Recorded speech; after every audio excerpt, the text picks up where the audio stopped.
Prime Dialog. Saya Doni The Kaiser. Pemirsa, malam ini skuad Garuda akan bertarung melawan Samurai Biru Jepang di Gelora Bung Karno, Senayan, Jakarta. Memang tidak mudah melawan tim superior di kualifikasi Piala Dunia 2026 Jepang. Menjamu lawan di kandang, mentalitas timnas kita diharapkan tetap terjaga, memastikan aura positif tim, memelihara peluang bersaing di pentas kualifikasi Piala Dunia 2026. Apakah tambahan pemain diaspora skuad Garuda bakal melipat gandakan kekuatan untuk melawan Jepang malam ini? Apakah komposisi pemain yang akan diturunkan pelatih STY adalah skuad terbaik? Serta mampukah Garuda menangkis tim Samurai Biru Jepang di kandang sendiri kali ini? Kami ajak Anda berdiskusi bersama analis sepak bola Anton Sanjoyo yang sudah terhubung melalui sambungan Zoom. Bung Joy, apa kabar? Baik, Doni, baik. Oke, saya cuma meminta konfirmasi dari Bung Joy. Indonesia akan menghajar Jepang malam ini. Apa yang bisa Anda sampaikan? Ya, menghajar dalam arti memberikan perlawanan, ya. Saya kira perlawanannya akan sangat epik, sangat heroik, karena bukan saja kepercayaan diri Indonesia tinggi meskipun hasil dari 4 pertandingan belum memuaskan, tapi kepercayaan dirinya kan terus naik gitu ya. Ya. Ya kalah lawan Cina terakhir ya anggap aja kepleset lah. Tapi so far sebetulnya kepercayaan diri inilah yang menjadi bukan satu-satunya ya, tapi modal utama Indonesia. Karena kalau kita lihat, kita bandingkan dengan Jepang, kan memang Jepang ini adalah satu kumpulan pemain yang sudah lama sekali mereka bermain bersama. Sementara Indonesia ini kan meskipun sekarang katakanlah diperkuat oleh pemain-pemain yang besar di Eropa, dengan manner Eropa, dengan mekanisme Eropa, tetapi memang mereka kan kurang bermain secara bersama. Ini yang menurut saya PR paling besar yang dihadapi oleh Sintayong untuk terus melaju di putaran ketiga kualifikasi Piala Dunia ini gitu loh.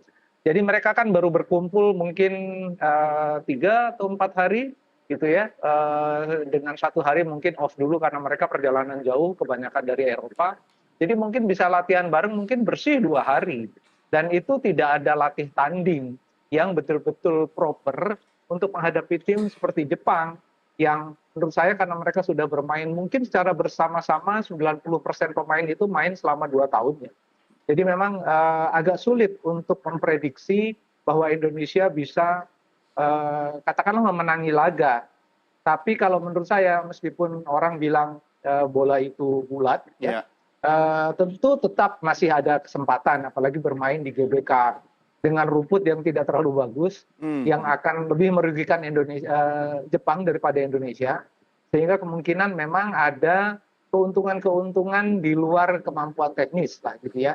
Selain supporter juga rumput lebih menguntungkan Indonesia meskipun juga dari satu sisi merugikan karena cara bermain timnya Sintayong ini kan juga mengandalkan umpan-umpan menyusur tanah dan ini yang tidak terlalu bagus mungkin di GBK nanti. Tapi overall menurut saya kalau bisa memetik 1 poin saja melawan Jepang, menurut saya ini sudah bonus yang luar biasa ya. Ada kemungkinan menang juga, tentu saja ada, tidak besar. Tetapi memang harus diperjuangkan semaksimal mungkin kalau perlu dengan perjuangan darah dan air mata di lapangan. Karena saya dengar tadi di segmen yang lain, saya dengar Jai ini kalau ngomong di tengah timnya itu memang membangkitkan semangat yang luar biasa. Saya merinding juga ya dengar dia ngomong demi negaramu, demi keluargamu, demi kehormatanmu bermainlah sebaik-baiknya. Jadi dia adalah tipe kapten yang menurut saya ideal untuk situasi sekarang. Bahasa Inggrisnya juga clear, seperti layaknya orang-orang Belanda ya, bahasa Inggrisnya kan bagus sekali. Jadi memang jelas terdengar, jelas bisa dicerna, dan dengan bahasa yang menurut saya juga sederhana. Itu yang menurut saya juga poin yang lebih. Tapi memang yang dihadapi adalah Jepang. Peringkat 1 dunia, di peringkat 1 Asia untuk kelompok dunia. Jadi memang tidak mudah, apalagi pemain-pemain terbaik mereka kan 90% bisa ikut, gitu loh. Jadi ya memang agak sulit, tapi bukan tidak mungkin Indonesia bisa memenangi laga. Meskipun saya tidak terlalu optimis, tetapi memang ada peluang lah untuk menang meskipun tidak banyak. Tapi kalau hitung-hitungan logis lah gitu ya, 1 poin itu betul-betul sebuah hasil yang harus diperjuangkan. Ya syukur-syukur bisa menang, tapi betul kata Sintayong harus bermain lepas karena kan Iya, tidak aib kalau lawan Jepang kalah kan bukan hal yang aib. iya, Bahkan kalah dengan terhormat. skor yang besar, iya kalahnya terhormat tapi berikan perlawanan yang baik gitu kan. Iya, Saya kan juga tampil, bukan tampil, saya lihat secara langsung di Piala Asia 2007 Indonesia kalah telak lawan Korea Selatan, mhm, tapi kita semua standing ovation. iya, Kita semua berdiri karena kita kagum pada perlawanan itu gitu loh. Jadi menang kalah kalau lawan Jepang bukan urusan. Itu jadi perjuangkan aja sebaik-baiknya, beri perlawanan terbaik dan menurut saya itu sudah akan menjadi hiburan tersendiri. iya, Kalah pun nggak jadi soal. Kan nggak ada juga yang menargetkan Indonesia langsung lolos ke putaran final Piala Dunia, nggak ada kan? iya, iya. Gitu. Jadi memang harus bermain lepas. Iya, tapi Bung Joy menarik tadi Anda statementnya soal kapten timnas kita ya, yang mampu membakar semangat anggota skuad Garuda kita. Ini kan sebenarnya semangatnya sama waktu Bung Karno membakar semangat para pejuang mengusir penjajah Jepang. Ini sekarang saatnya malam ini kita kembali ke sejarah masa lalu dengan semangat yang Ya, sama tentunya Bung Joy. Tapi ya. ya saya setuju dengan analisa Anda yang sangat argumentatif itu. Artinya kalau kita balik juga di bulan Januari Liga Asia ya, kita kan berhadapan dengan Jepang dan kita telak 3-1 gitu kan. Nah, dengan angka itu, dengan harapan malam ini, artinya kemenangan apakah masih menjadi sebuah mimpi atau harapannya lebih besar? Ya, fair-fairannya gimana Bung Joy?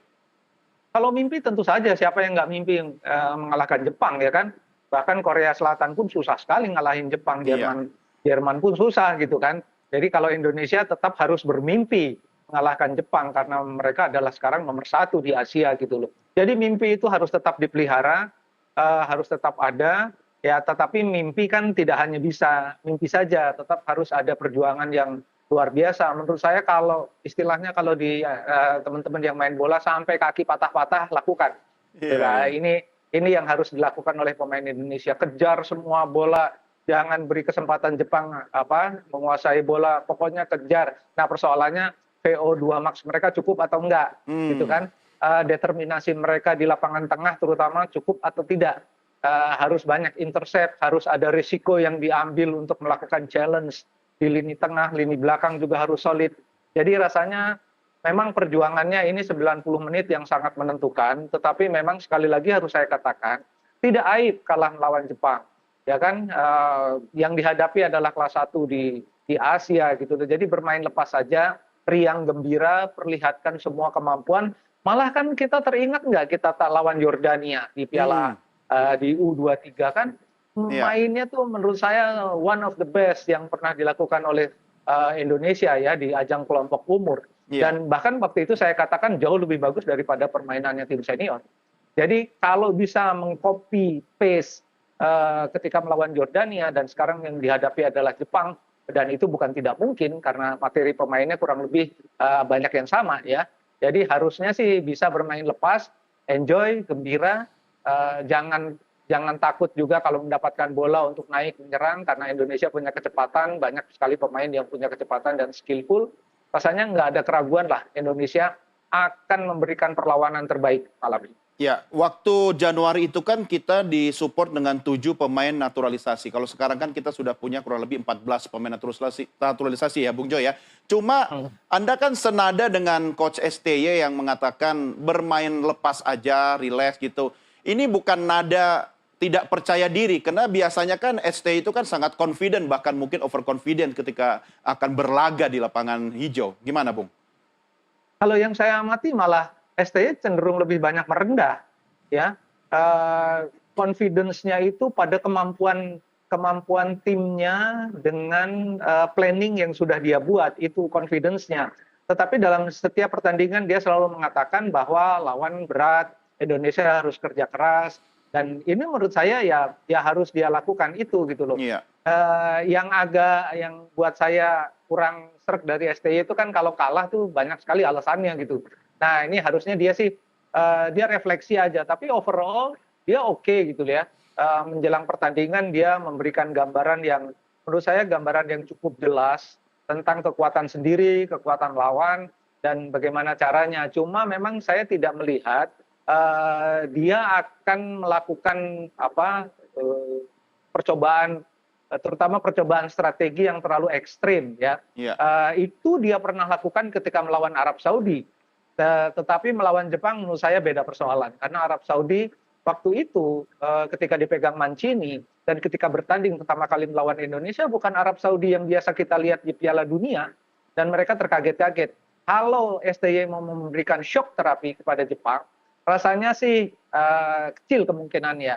Kemungkinan besar malah kemungkinan akan lebih banyak bertahan, solid di lini tengah, pertahanan solid, serangan balik, dan kalau sudah menemukan ritmenya pertahanan solid, Jepang tidak bisa membobol gawang Indonesia dalam 45 menit, baru kemudian pelan-pelan naik menyerang. Karena kemampuan untuk menyerang itu Indonesia punya dengan semua pemain yang ada sekarang. Jadi bukan tidak punya kemampuan, cuma memang persoalan di lini depan.